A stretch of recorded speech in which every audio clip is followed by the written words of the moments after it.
My SL begged to host her baby shower at my house, then kicked me out of my own home. Now, her husband left her, my in-laws blame me, and I'm cutting ties for good. My sister-in-law, Carrie, was the one who seemed to like the place the best out of everyone. She was gushing about it non-stop. Although we are not close friends, Carrie and I have always gotten along well.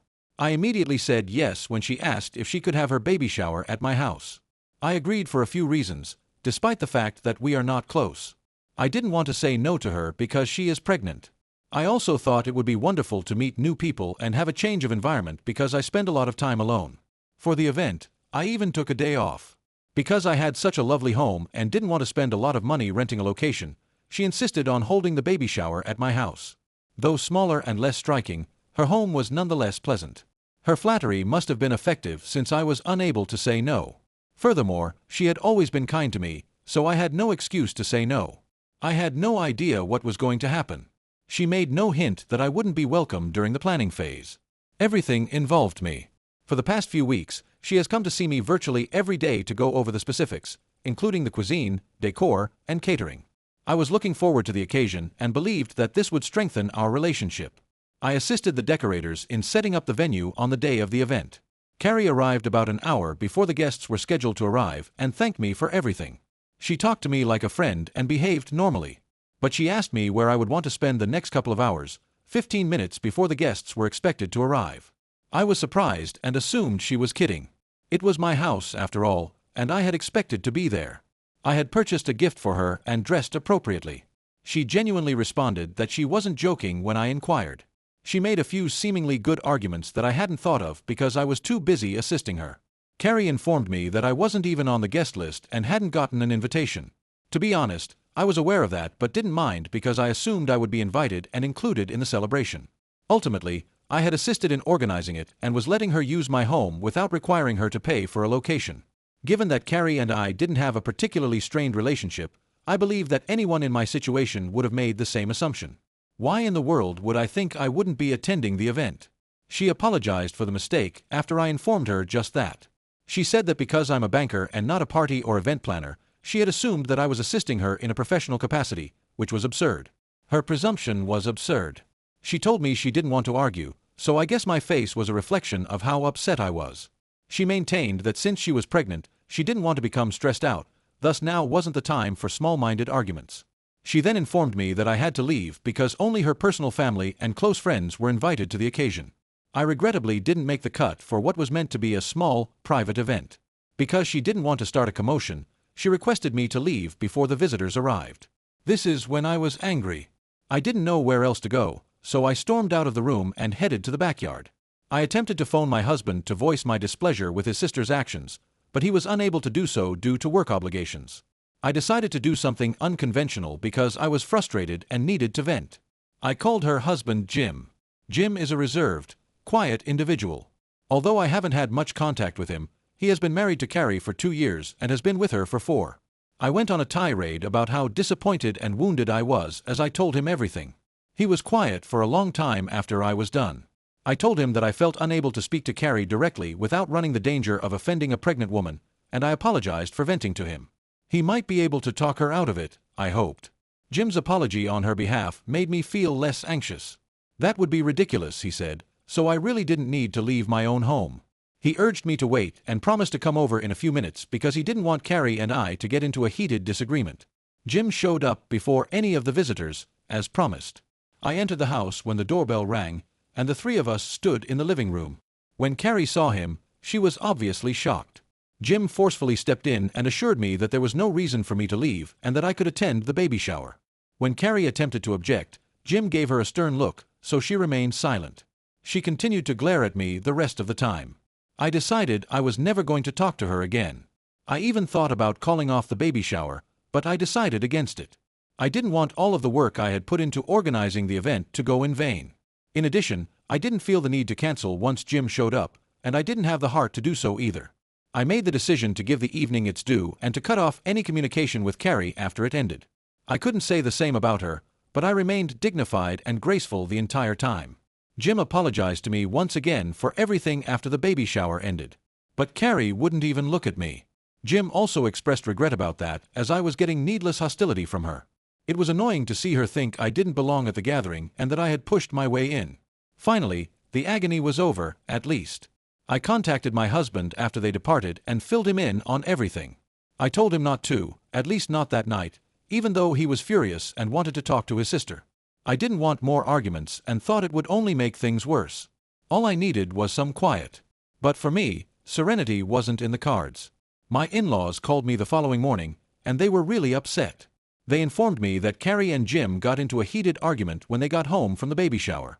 Jim had made the decision to go and was not talking to Carrie or any of her relatives, including my in-laws. This was startling because Jim had always gotten along well with his in-laws, who were his parents' longtime family friends. Following the altercation, Jim's whole family made it apparent that they didn't want to communicate with Carrie and her family by blocking them on social media and elsewhere. Carrie and my in-laws seemed to think that if I had simply sucked it up and followed Carrie's instructions, none of this would have occurred, but I couldn't see why I was being pulled into it. The fact that they were attempting to place the responsibility on me while Carrie was clearly at fault struck me as ridiculous. I snapped at them, telling them that I wouldn't accept responsibility for something that wasn't my fault. Carrie had shown no gratitude. She humiliated me by informing me I couldn't attend an event in my own home, even though I had kindly let her host the baby shower for free at my house. She didn't think I was close enough to her family, therefore she wanted me to go. I informed them that Carrie wouldn't have dared to do this if my husband had been around. I also assured them that I didn't regret telling Jim about her actions. Since he was the only sensible person in the circumstance, I trusted Jim's judgment and knew he was making the proper choice if he decided he had had enough and wanted to leave. I didn't think I had done anything wrong, and I didn't think Jim was doing anything wrong, so I wasn't going to try to make things right. He had my support if he desired a divorce. I had no intention of contacting him or retracting anything. My in-laws would be dissatisfied if they called to beg me to talk to him and make this right since I wouldn't do it. I hung up after saying that. They have been making every effort to get me to reply, but we haven't spoken since.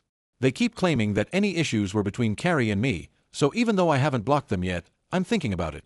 I don't see their reasoning when they say that I had no justification for including Jim in this. I chose to inform Carrie's husband about it, even if it was just between us. I thought he should be aware as he is also a member of the family. Considering how terrible she was acting and how unappreciative she had been, I don't think I did anything wrong by telling him. I trusted that her husband, being sensible, would deal with it properly, so I thought he should know. Despite their best efforts to control the situation and make me feel guilty, I don't feel guilty at all. They keep claiming that her child might not have a father role in their life as a result of my choice. They're framing it that way, but I believe it's a stretch. To that, I'm not even sure how to react. Even though my spouse doesn't believe I did anything wrong, their comments are making me doubt myself, which is the only reason I haven't blocked them yet. He has informed me that he will speak with his parents to assist them see that Carrie was to blame and not me. He feels that rather than targeting me, they ought to concentrate on helping her. I don't know how to respond to this. Although I don't feel sorry for them, their actions suggest that they won't be letting this go anytime soon. All I want is for this to end. I don't currently have any answers because I also don't know why Carrie behaved in that manner. Am I to blame for bringing up our disagreement with my sister-in-law's husband and letting him know how she acted? // first update. / nearly a week has passed since the baby shower. Jim and Carrie are currently going through a final divorce. He made the big news announcement on social media, but she hasn't made any public comments. Although I didn't anticipate it happening so quickly, it appears that he has already filed the petition and that the proceedings will shortly begin. Since Jim returned to living with his parents, they have been living apart. Even though I wasn't sure whether it was proper after everything that had transpired, I was able to talk to Jim.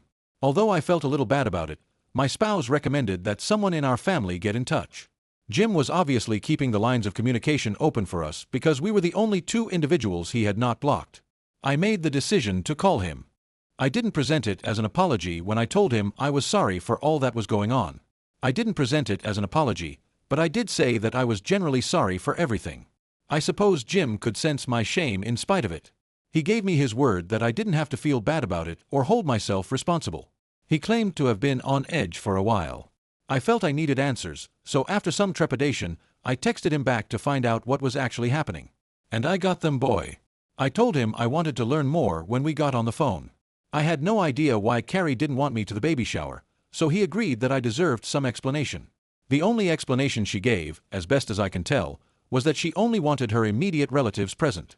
She had, however, invited a number of people who, as far as I knew, weren't very close to her. I was aware that some of the guests on the guest list didn't appear to be any closer to her than I was. Since I had nothing against anyone on the list and, as far as I knew, no one had anything against me, it didn't make sense that I wasn't on it. Carrie's true reason for not wanting me there was disclosed by Jim. One of her pals, whom she was making a valiant effort to impress, was supposed to be there. This friend had wed into a family of rich industrialists. Carrie sought to persuade her friend's husband to invest in her business as she intended to launch her own venture a few months after the birth of her child. Carrie had planned the baby shower in my place to impress this buddy, telling everyone it was hers. She obviously couldn't keep up that lie with me around. She wanted me out for that reason. She hadn't expected me to refuse to go and to stand my position. Fortunately for me, her friend was sick and was unable to attend the occasion. This did not, however, excuse Carrie's cunning actions. Jim confronted Carrie about what she had said to me when they arrived home. In order to impress her buddy and avoid admitting that the house wasn't hers, she acknowledged that she wanted me to remain away. She went out of her way to pretend she had a life she didn't in order to impress someone she went to school with, acting as though her deceit was completely normal. Jim informed her that she needed to apologize to me and that her behavior was unacceptable. He pointed out that rather than being grateful that I had allowed her to organize the event at my house, she had made fun of me. Carrie fought with Jim because she wouldn't accept that what she had done was wrong. This arrogant conduct had been causing them a lot of issues, and it seems that this wasn't the first time she had been found pretending to be someone she wasn't. Jim informed me that it seems they had been coping with such problems for a few years. She underwent a transformation shortly after they were married. She had been attempting to live above their means and present an illusion of luxury and money to impress unimportant people ever since their wedding. Her friends reportedly made disparaging remarks about the arrangements at her wedding, and it looked that she was deeply offended by such remarks. She is an adult, though, and shouldn't be influenced by such trivial matters. If those individuals made fun of her way of life or her financial situation, she ought to have taken them out of her life as they weren't true friends. Furthermore, she and Jim led a regular, pleasant life. It's not like they were impoverished. They might not be able to afford luxury, but they were doing well, and it didn't matter to anyone else. Carrie didn't have to make an impression. Carrie works at a marketing firm and hopes to launch her own business after the baby is born, while Jim is a real estate agent. She has much greater justification to save money rather than squander it on pointless items. Despite their lack of wealth, their stability and comfort should have been sufficient. Jim had made numerous attempts to convey this to Carrie, but it had never been successful. She was constantly making an effort to impress others by doing odd things, which led to constant issues between them. Jim had forgiven it throughout the years because he loved her. In recent months, though, he had found it more difficult to put up with. They needed to be more frugal because they were expecting a kid, but Carrie kept squandering money carelessly as though it didn't matter. Given their financial circumstances, this was particularly troublesome because they were unable to support the lifestyle she was attempting to attain. Jim was getting fed up with her continuing to buy things without asking his permission. Too often they had been fighting over things like this. Jim departed after the altercation at the baby shower because he could no longer stand it. He informed me that, considering the status of their marriage, he would have made this choice sooner or later even if I hadn't called him that day. I didn't have to feel bad about what I did, he told me. I talked to my husband about this, and although he was sorry for Carrie, he couldn't claim that it wasn't justified. Although Jim was not a close friend, we were aware that he had been Carrie's devoted spouse. We assumed he must have given it some thought if he chose to go. Carrie must be going through a really tough time, especially because she is pregnant, so I do feel awful for her. But she caused this for herself. How a mature woman worries so much about the views of a few vapid, gossipy, inconsequential pals is beyond me. She should have moved on from this high school conduct long ago. She is in her 30s. I'm hoping that they can work things out and decide what they want. I believe that Jim will benefit from some time away in order to make the best decision. I will no longer become involved in this. Since I feel like I have nothing else to say to Carrie and my in-laws, I intend to block them both. Whether that means getting back together or finalizing the divorce, I hope they can resolve their differences. Jim sounded unhappy when we spoke, even though he had already announced the divorce. He was interested in trying to make things right and give Carrie another shot. But it appears that he is finding it quite difficult to do so because of her stubbornness. Although this may be a contentious viewpoint, I believe they ought to at least attempt to resolve the conflict. Given that her behavior is out of character for someone in her 40s, Carrie might want to think about going to therapy. It is not sustainable or healthy to try to please unimportant people. For the benefit of their child in particular, I want things to work out. It's never easy to be a kid of divorce, and I wouldn't want my future niece or nephew to experience that. I'm praying for the best and avoiding all of this for the time being. My spouse has made the same decision. My husband is returning home this weekend, so we are getting together. I don't believe he intends to go see his folks this time. All I can say is that I'm glad I have nothing to feel bad about anymore. Second update, we've been chatting since my spouse got back a few hours ago. He informed me that he had been in communication with Jim for the past few days. Jim has stated that he is prepared to give his marriage another try provided Carrie accepts his apology for everything and consents to attend therapy. My husband is attempting to explain this to his sister, but she has not yet replied. According to his parents, Carrie is currently avoiding people because she is sad and needs some alone time. Right now, she seems to be getting the distance she needs from everyone. I hope she makes a sensible decision, but I have no idea what she will decide. Some people accused me of selfishness in relation to my last piece, claiming that my husband and I were being avaricious by refusing to assist Jim and Carrie. Let me start by saying that I have no idea how anyone came to that conclusion. We purchased this home because it was reasonably priced. We wouldn't have bought it if it had been too expensive. Second, Jim and Carrie's financial situation is secure. They wouldn't likely enjoy it if we treated them like they were in need of charity. Since my husband and I share a similar income, they have no reason to require our assistance, and vice versa. Although it's unrelated, I felt compelled to clarify because some people raised it. I was also chastised by several of you for expressing a desire for them to reconcile. You think Jim deserves better, and perhaps he does, but in the end, it's up to him. I don't understand why so many people, who don't even know Jim, feel the need to call me names, spew venom, and brand him a doormat. Despite their present problems, they still love one another, and they are soon to become parents. That is significant. They cannot simply leave one another and pretend that nothing occurred. Yes, I did, and I still hope they can resolve their differences.